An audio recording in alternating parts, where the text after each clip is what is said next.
Hi guys, কেমন আছেন সবাই? আজকে আমি ডিম ভুনা করব। এর জন্য ডিমটা সিদ্ধ করে আগে থেকে ভেজে রেখেছিলাম। তো এরপরে আমি আরেকটু হালকা করে ভেজে নিচ্ছি।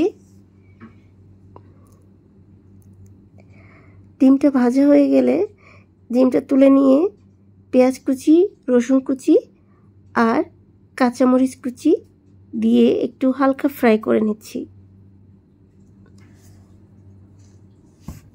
হালকা ফ্রাই করা হয়ে গেলে এর মধ্যে দিয়ে দিব একটু লাল মরিচের গুঁড়ো।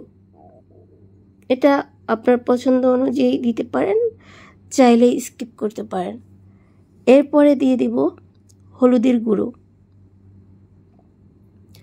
আসলে ডিম ভুনায় যদি আপনি একটু গুঁড়া মশলা, বাটা মশলা না দেন তাহলে সেটা ভুনা বলা যায় না, অতটা মজা হবে না।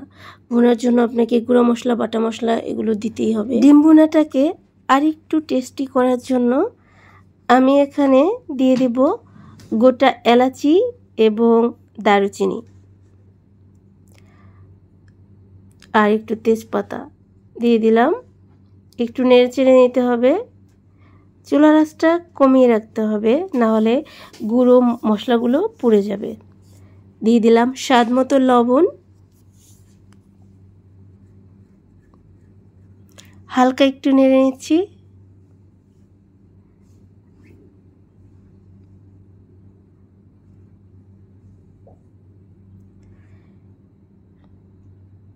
কে কোথা থেকে ভিডিওটি দেখছেন কমেন্ট করে জানাতে পারেন। এই পর্যায়ে দিয়ে দিলাম পানি। আর অবশ্যই যে কোনো তরকারি রান্না অথবা যে কোনো ভাজি যাই করেন না কেন, পানি দিলে অবশ্যই চেষ্টা করবেন গরম পানি দেওয়ার। এতে তরকারির স্বাদ দ্বিগুণ বেড়ে যাবে। মশলাটাকে ভালো করে কষিয়ে নিচ্ছি। ভালো করে কষানো হয়ে গেছে।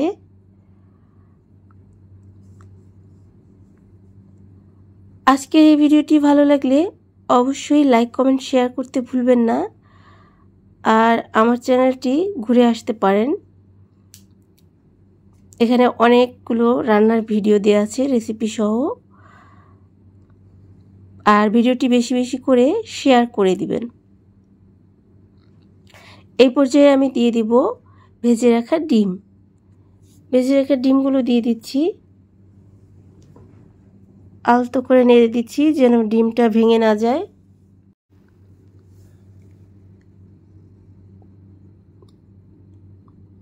ডিমের পানিটা কমে আসলে ডিম ভুনাটা কমপ্লিট হয়ে যাবে।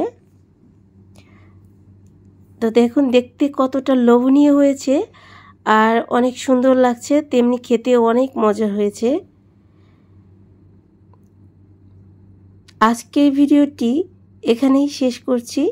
পরবর্তীতে আরও অন্য নতুন কোনো ভিডিও নিয়ে হাজির হব।